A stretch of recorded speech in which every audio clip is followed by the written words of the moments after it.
¿Has notado alguna vez cómo casi todos dicen querer volver más fuertes después de una crisis, pero en el fondo solo quieren que el dolor termine pronto?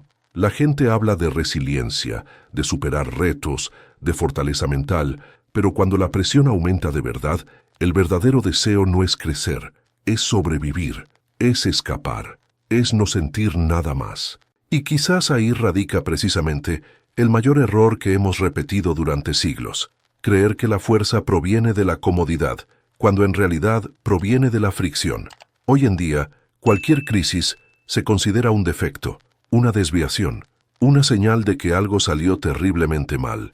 El agotamiento se convierte en debilidad, el fracaso en incompetencia, un colapso emocional demuestra que no era para ti. Nos entrenan para ocultar las grietas, para acelerar la recuperación, para fingir estabilidad, pero no siempre fue así. Hubo una época en que la crisis no era lo opuesto a la fortaleza, sino el método.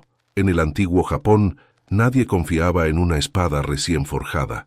El acero que nunca se había doblado, calentado al límite ni enfriado violentamente, se consideraba demasiado peligroso para la batalla.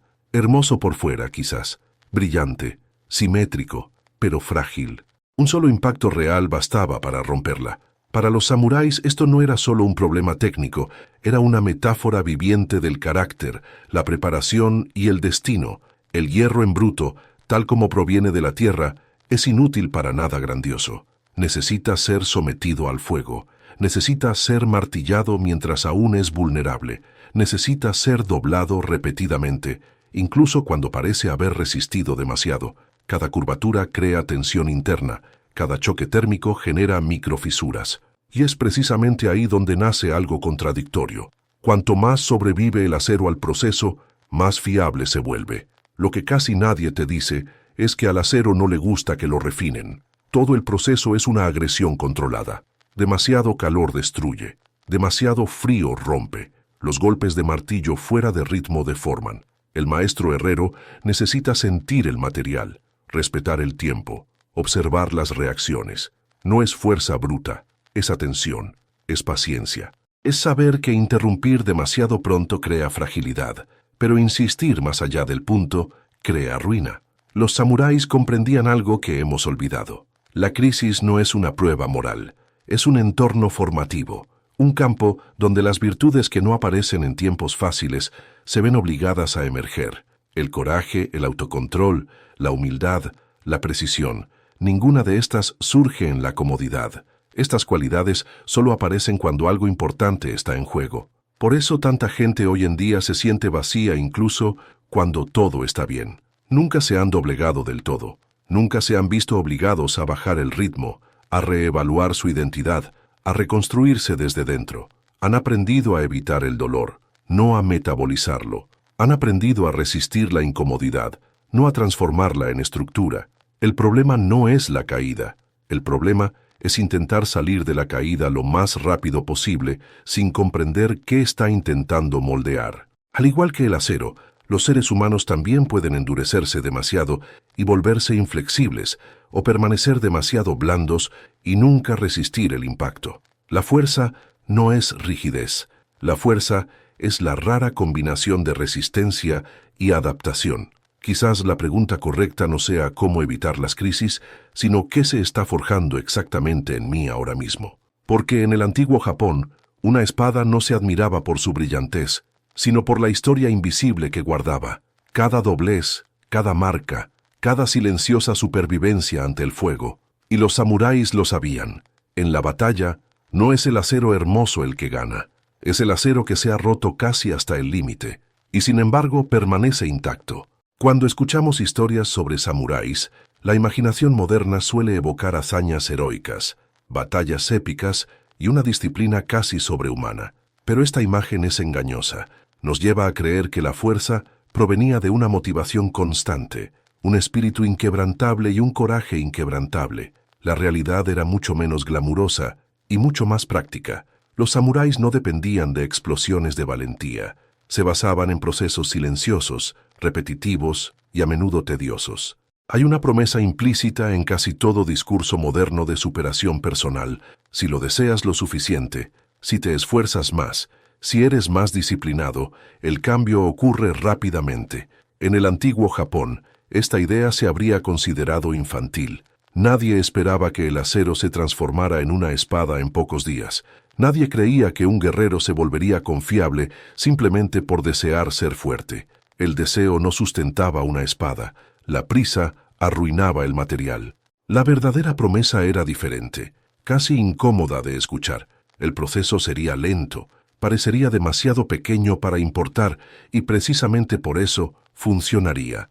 No había atajos, no había rituales secretos para saltarse pasos. El acero necesitaba pasar por todos los pliegues, incluso cuando ya parecía estar listo. El aprendiz necesitaba repetir los movimientos básicos miles de veces, incluso cuando creía haberlos comprendido. El error no fue empezar desde abajo.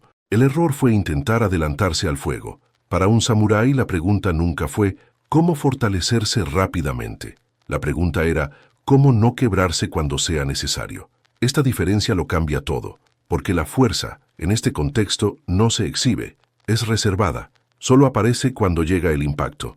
Hasta entonces el trabajo es invisible, casi monótono, y exige algo que pocos están dispuestos a ofrecer, paciencia sin recompensa inmediata. Aquí es donde el principio del acero doblado se revela como una promesa contraria a la intuición. No dice que sufrirás menos, dice que el sufrimiento tendrá un propósito. No dice que la crisis pasará rápidamente, dice que dejará huellas útiles. No promete una victoria constante, promete integridad tras el impacto. En lugar de evitar los fracasos, el proceso te enseña a absorberlos sin derrumbarte. En el mundo moderno, nos han enseñado a buscar transformaciones radicales, cambios drásticos, decisiones disruptivas, pero el antiguo Japón operaba con una lógica diferente. Cambios microscópicos acumulados con el tiempo. El acero no cambia su naturaleza de golpe, cambia capa por capa. Cada curva redistribuye las tensiones internas. Cada ciclo de calor y enfriamiento reorganiza la estructura. Nada es espectacular, todo es efectivo. Esta promesa también conlleva una renuncia importante. Hay que abandonar la fantasía del control total. El herrero no domina por completo el acero. Dialoga con él, observa las reacciones, ajusta el ritmo. Lo mismo ocurre con las crisis humanas. No todo se resuelve con fuerza de voluntad. Algunas fases requieren escuchar, hacer una pausa y aceptar el límite actual. Resistir más allá del punto justo no crea fuerza, crea fractura. El principio del acero doblado no te convence de que te volverás invencible. Ofrece algo más excepcional, fiabilidad, la capacidad de seguir funcionando incluso bajo presión, de no romperse al primer impacto fuerte, de mantener la forma y el propósito cuando la temperatura emocional sube o baja bruscamente. Esta promesa puede parecer demasiado pequeña para quienes esperan milagros, puede parecer demasiado lenta para quienes anhelan alivio, pero fue precisamente este tipo de promesa la que formó guerreros capaces de soportar batallas, derrotas y pérdidas sin perderse a sí mismos, no porque estuvieran más motivados, sino porque fueron moldeados para resistir. El error más común al hablar de samuráis es imaginar desde el principio a hombres extraordinarios, pero la mayoría no comenzaron como leyendas, empezaron como gente común, a menudo demasiado jóvenes, demasiado frágiles, demasiado inseguros para el peso que luego cargarían. Uno de ellos fue Kenjiro, hijo de un pequeño granjero, sin nobleza, sin hazañas notables, sin ningún rasgo que lo distinguiera de los demás chicos de su aldea. Si alguien lo mirara en aquel entonces, solo vería otro cuerpo delgado intentando sostener una armadura que parecía demasiado grande. Kenjiro no le temía a la muerte, le temía al fracaso, le temía quedarse paralizado en el momento menos oportuno, le temía ser el eslabón débil de la línea, le temía decepcionar a un clan que no esperaba grandeza, sino fiabilidad. Entrenaba a diario, pero el entrenamiento no le traía la seguridad prometida. Al contrario, cuanto más aprendía, más se daba cuenta de cuánto le faltaba aún el control. La primera crisis no llegó en la batalla, llegó en el entrenamiento. Un simple error postural, un ligero desequilibrio, un fuerte impacto contra el suelo delante de todos. Nada heroico, nada dramático, solo el pesado silencio tras la caída. Kenjiro se levantó demasiado rápido, como si la velocidad pudiera borrar la vergüenza, pero su cuerpo seguía temblando, Y lo sabía, no era el suelo lo que más le dolía. Era darse cuenta de que, bajo presión real, seguía siendo poco fiable. En lugar de castigo, algo peor vino para el ego: la repetición. El maestro no gritó, no lo corrigió con enojo, simplemente le ordenó repetir el movimiento, una y otra vez, hasta que le ardió el brazo, se le cansó la mente y el deseo de demostrar algo desapareció por completo. No hubo aplausos, no hubo validación, solo la fricción constante entre el fracaso y la adaptación. Con el tiempo, Kenjiro empezó a notar algo inquietante. Cada crisis revelaba una debilidad específica, no una condena completa, sino un punto de quiebre preciso, un ángulo equivocado, una prisa innecesaria, un intento inconsciente de compensar la inseguridad con fuerza. Las caídas no eran aleatorias, eran diagnósticos. Fue un invierno particularmente duro. La comida escaseaba, las sesiones de entrenamiento eran más largas, menos descanso. Su cuerpo respondía con lentitud, su mente vacilaba. En una simulación de combate, Kenjiro dudó, medio segundo, suficiente para morir. Esta vez no cayó, pero algo en su interior cedió. La confianza que intentaba construir parecía haberse desmoronado.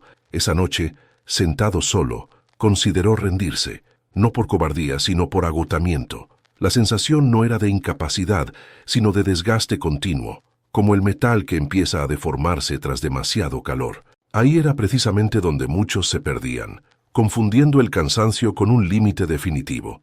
Lo que Kenjiro no sabía era que este punto no era el final del proceso, era el punto crítico, el momento en que el acero empieza a revelar si se fragmentará o se reorganizará. Al día siguiente, el maestro hizo un pequeño cambio. No redujo el entrenamiento, no lo hizo más fácil, simplemente ajustó el ritmo. Menos fuerza, más precisión, menos esfuerzo por ganar, más atención al cuerpo. El cambio fue casi imperceptible, pero poco a poco algo diferente empezó a surgir.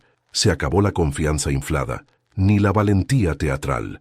Surgió la estabilidad. Kenjiro empezó a cometer menos errores, no porque se esforzara más, sino porque se forzaba menos. Cada crisis previa parecía haber dejado una instrucción silenciosa en su cuerpo, como si el acero hubiera aprendido dónde ya no podía quebrarse. Aún no era el mejor, aún no era rápido, aún no impresionaba. Pero algo había cambiado.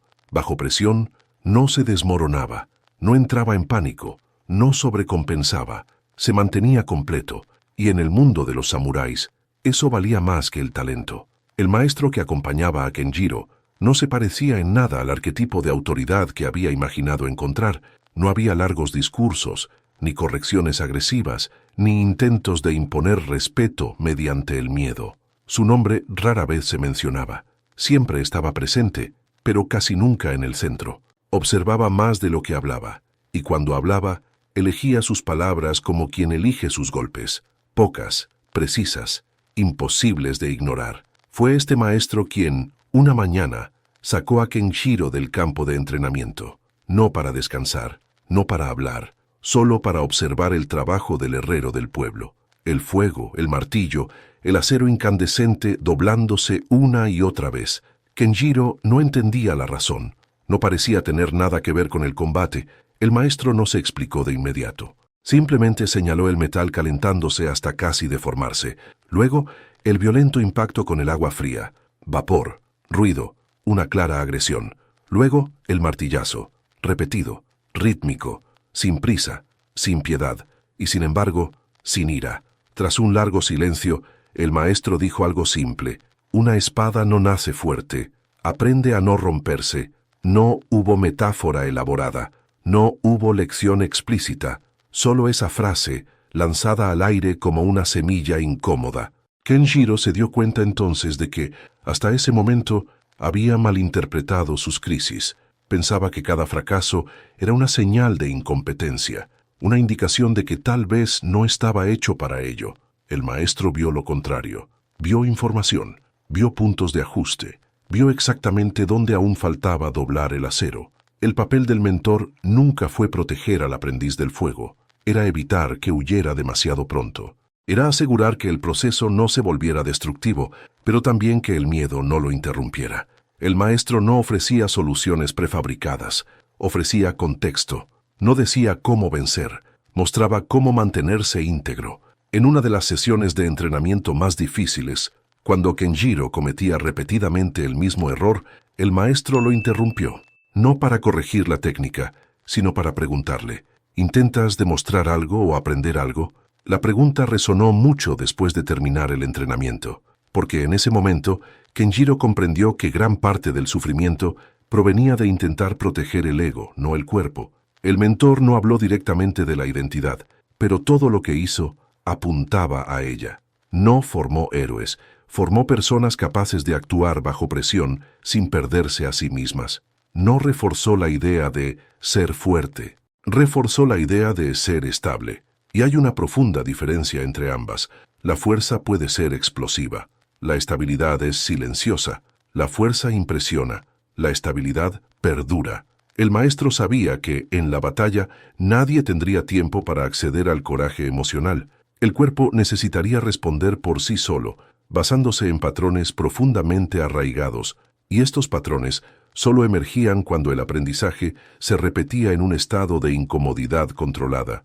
Siempre que Kenjiro mostraba frustración, el maestro no la negaba, ni la dramatizaba, simplemente la enmarcaba. Decía que la frustración era señal de que algo importante se estaba reorganizando internamente, que la ausencia total de incomodidad indicaba estancamiento, y que el dolor sin dirección era el único verdaderamente peligroso. La mayor lección no se dio en palabras, se dio en actitud.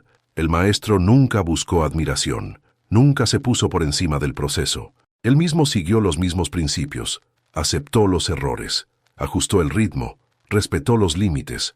La autoridad provenía de la constancia, no de la posición. Con el tiempo, Kenjiro comprendió que un verdadero mentor no moldeaba a las personas a su imagen y semejanza, creaba las condiciones para que cada persona se volviera confiable a su manera, así como un herrero no fuerza al acero a convertirse en algo que no puede ser, un maestro no obliga a un discípulo a asumir un rol que no puede asumir. Y quizás ese fue el mayor cambio.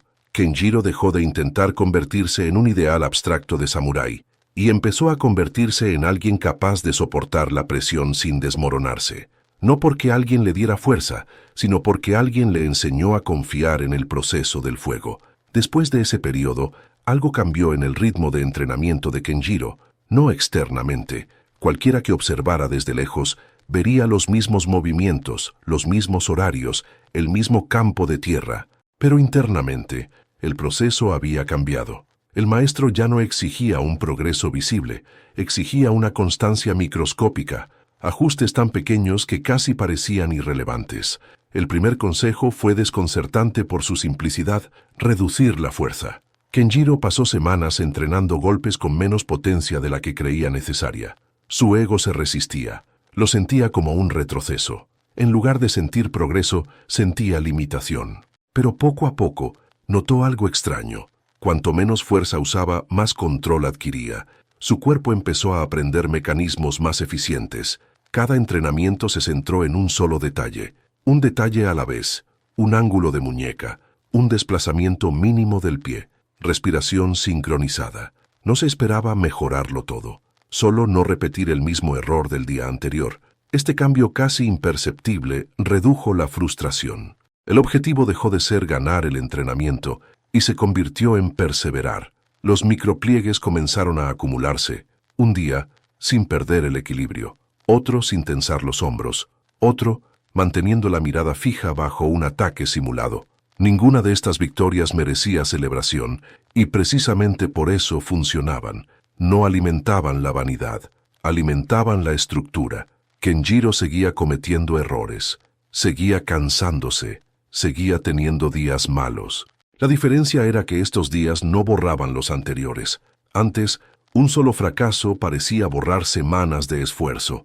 Ahora era solo otra curvatura en el acero, un punto de ajuste, no un veredicto. Hubo un momento específico que marcó esta transición. Durante una sesión de entrenamiento de resistencia, su cuerpo empezó a fallar demasiado pronto. Su respiración se entrecortó, sentía las piernas pesadas. Su antiguo impulso habría sido ir más allá de sus límites para demostrar algo. Esta vez, Kenjiro hizo lo contrario. Disminuyó la velocidad, ajustó su postura, permaneció más tiempo, incluso con menos intensidad. Al final, estaba exhausto, pero completo. El maestro observaba en silencio. No elogiaba, no corregía, simplemente asintió levemente. Para alguien que no conocía el código, eso significaba poco. Para Kenjiro, lo significaba todo. Era el reconocimiento de que el acero estaba aprendiendo a soportar la tensión sin agrietarse. Estas pequeñas victorias comenzaron a extenderse más allá del entrenamiento. Kenjiro empezó a lidiar mejor con las pequeñas frustraciones. Un error ya no le generaba un estallido emocional.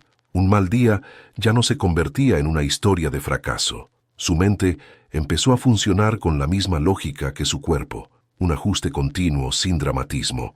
El principio era simple, pero profundo. Ninguna curva transforma el acero. Es la suma de ellas, a lo largo del tiempo, la que crea la fiabilidad. El antiguo Japón no producía guerreros mediante la intensidad de un solo momento, sino mediante la repetición de procesos sostenibles. Mientras otros buscaban hazañas impresionantes, Kenjiro acumuló algo invisible: tolerancia a la incomodidad, no como resistencia ciega, sino como familiaridad.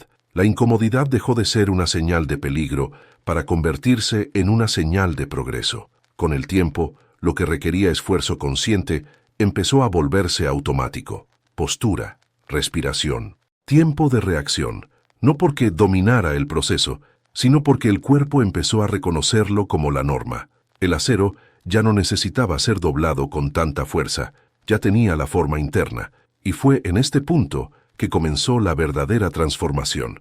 No hubo un momento épico, ninguna victoria dramática, solo la silenciosa comprensión de que Kenjiro ya no necesitaba convencerse de que estaba evolucionando. Simplemente continuó. Y continuar sin derrumbarse era exactamente lo que el proceso había pretendido enseñar desde el principio. Ningún proceso de forja se da en línea recta, y el de Kenjiro no fue la excepción. Justo cuando todo parecía más estable, cuando los movimientos ya no requerían tanto esfuerzo consciente, llegó la caída que pondría a prueba no su técnica, sino la identidad que comenzaba a formarse. El error ocurrió en algo simple: un ejercicio rutinario, un ataque predecible, quizás exceso de confianza, quizás fatiga acumulada.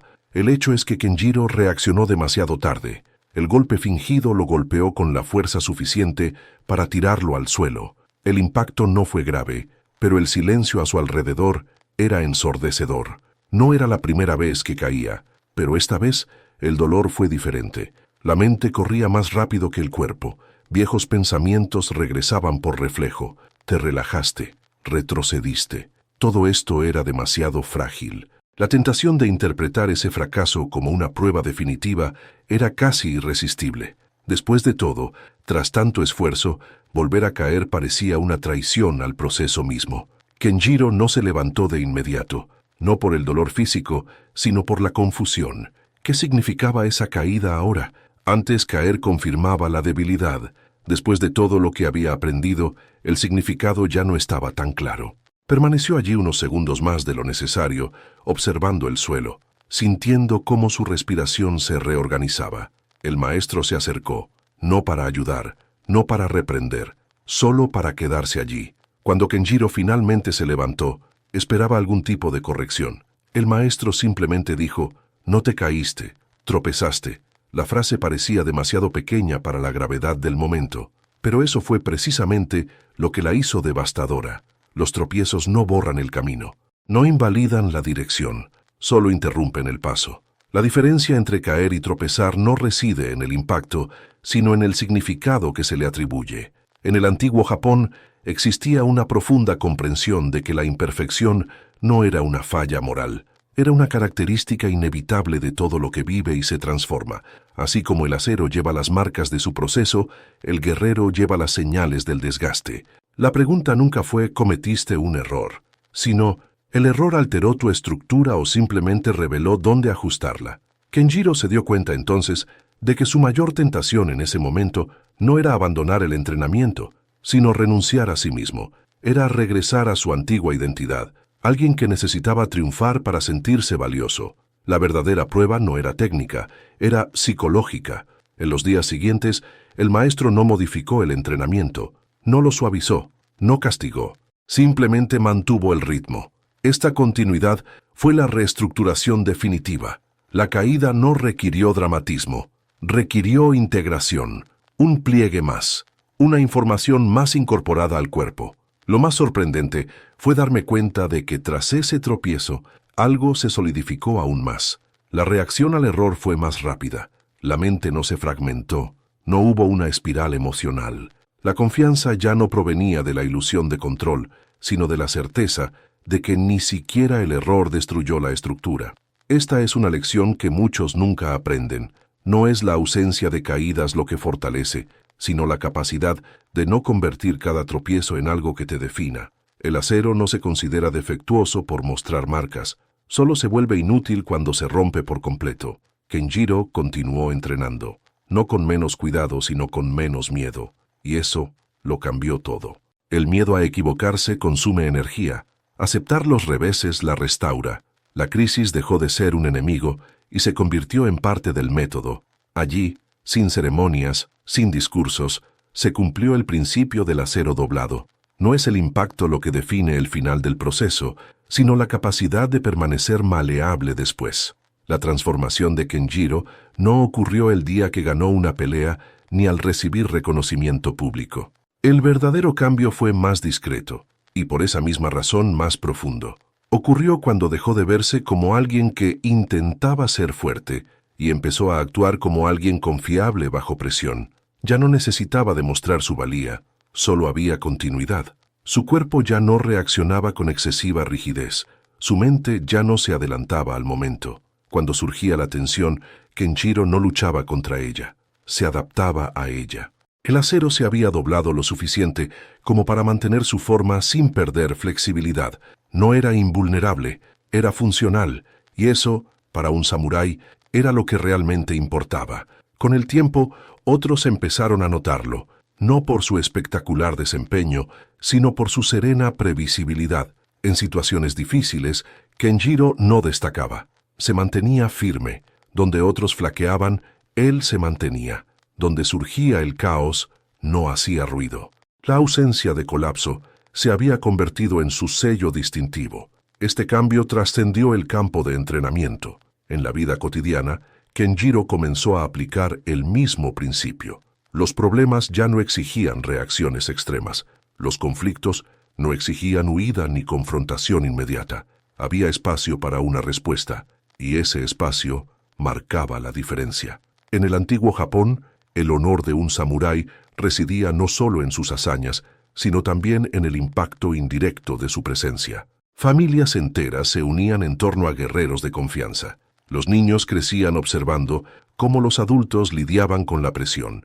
El legado no se contaba a través de relatos heroicos, sino mediante comportamientos silenciosos que se replicaban a lo largo del tiempo. Kenjiro lo comprendió plenamente cuando se dio cuenta de que ya no entrenaba solo para sí mismo. Su forma de actuar influyó en los más jóvenes, no con palabras, sino con el ejemplo. Vieron a alguien que cometía errores sin destruirse, que afrontaba la incomodidad sin dramatizarla, que respetaba el proceso sin apresurarse, y eso les enseñó más que cualquier instrucción directa.